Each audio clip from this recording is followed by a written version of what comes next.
Right. Deputy CM Pawan Kalyan ఢిల్లీలో అధికార కార్యక్రమాల్లో బిజీగా గడపనున్నారు. ఎన్డీఏ కీలక నేతలతో వరుసగా భేటీ కానున్నారు. ఉదయం మంత్రి భూపేంద్ర యాదవ్, ఆ తర్వాత శివరాజ్ సింగ్ చౌహాన్తో సమావేశం కానున్నారు. ఏపీ ప్రాజెక్టులకు పర్యావరణ అనుమతులపై చర్చించనున్నారు. అలాగే గ్రామీణ అభివృద్ధి అంశాలపై అధికారులతో డిప్యూటీ సీఎం చర్చించే అవకాశం ఉన్నట్లు తెలుస్తోంది.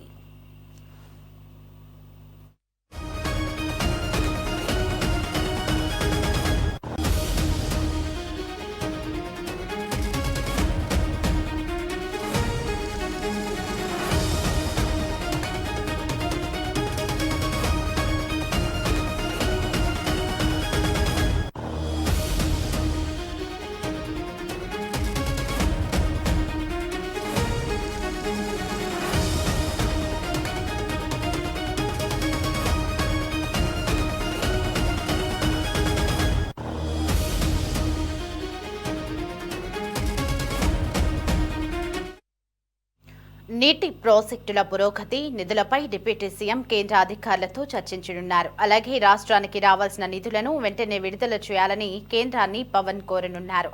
నిన్న సాయంత్రం ఢిల్లీలోని జాతీయ యుద్ధ స్మారకాన్ని పవన్ సందర్శించారు. దేశ రక్షణ కోసం ప్రాణత్యాగం చేసిన వీర సైనికులకు ఆయన ఘనంగా నివాళులు అర్పించారు.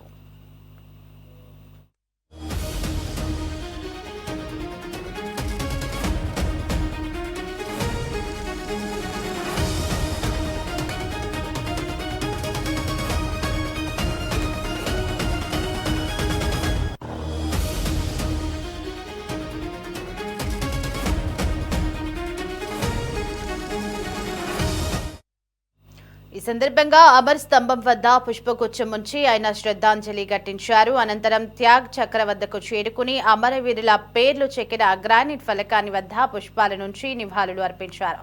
ముఖ్యంగా తెలుగు రాష్ట్రాలకు చెందిన శౌర్య చక్ర గ్రహీత రాజ్ కుమార్, హవల్దార్ అరుణ్ కుమార్ వంటి వీరుల త్యాగాలను ఆయన ప్రత్యేకంగా స్మరించుకున్నారు. సందర్శన అనంతరం అక్కడి డిజిటల్ విజిటర్స్ బుక్లో తన సందేశాన్ని నమోదు చేశారు.